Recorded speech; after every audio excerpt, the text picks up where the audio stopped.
Love that. I would like to welcome one of the greatest NBA players of all time, Hall of Famer, 10-time All-Star, 2-time NBA champion, and as you saw there, most importantly, philanthropist David Robinson. Welcome to The Jump.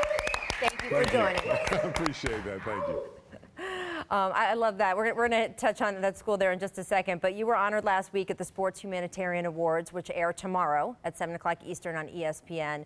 Really emotional ceremony, and I want you to tell us about the Stuart Scott Inspire Award that you received and just your connection to Stu.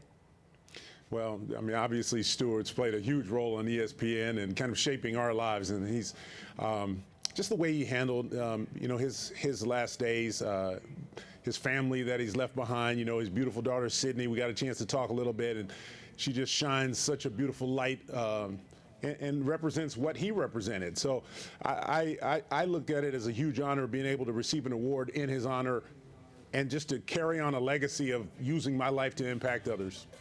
Yeah, I mean, you have done such phenomenal work, David, with your school in San Antonio, the Carver Academy. I was lucky enough to get to visit it with you a few years ago. It is amazing seeing all those kids running around. No one pays tuition there. You are giving them such a handle and so many keys to having a successful life. What inspired you to get involved in education per se? Because you could have picked anything. Yeah, well, I think, you know, it's basically because I'm a teacher at heart. You know, I have 3 boys, and I spent all the time when they were children just telling them, you know, do you understand why this is happening?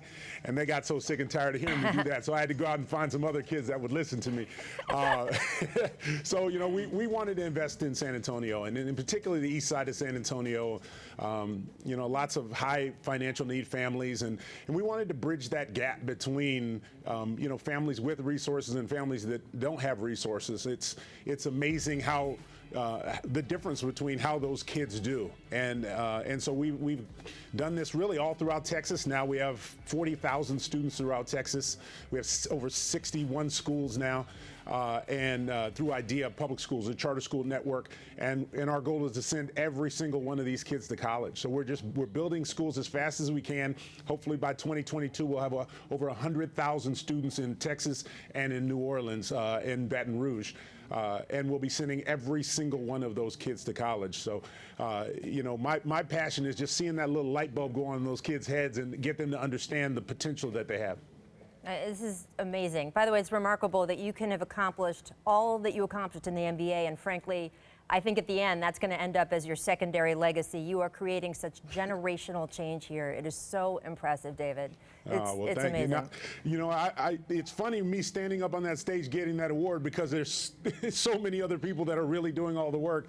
I mean, IDEA Public Schools was started by Tom Torkelson and Joanne Gama down in South Texas about the same time I started Carver Academy, and together now we've grown this thing into an amazing project. So hopefully we'll begin to really impact kids and families, particularly low-income families. Half of our kids in the Rio Grande Valley are first in their family to go to college. So imagine how that's transforming those families. So it's pretty exciting, the things that we're able to do. Absolutely. And of course, you mentioned San Antonio, so we have to ask you about the Spurs. You heard during our last segment, Kawhi Leonard, a bit of a topic of conversation. He, of course, made it known he wanted to be traded away. Yeah. You made a comment, interestingly enough, after that story broke, saying that you would have rather have heard directly from him. You said LeBron doesn't wait for other people to talk. Now that it's all said and done, he's in Toronto.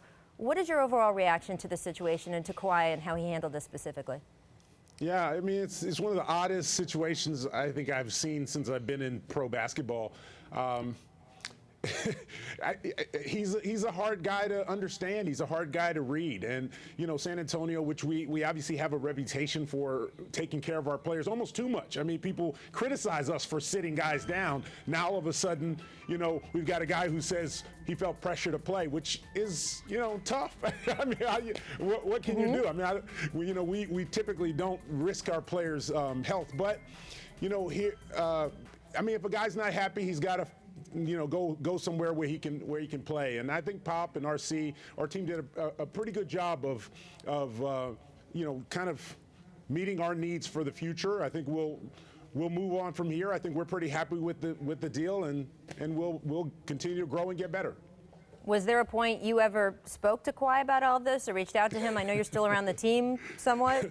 Has anybody spoke to Kawhi about this? I mean, I talked to his uncle. I mean, does that count? Really?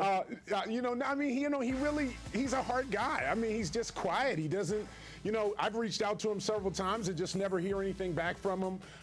I think the whole time he's been here, I've talked to him maybe a handful of times, and I can count on one hand how many words he's really said to me. So he's just a quiet guy, and I think that's made it difficult, I think, for all parties to really understand each other in this process.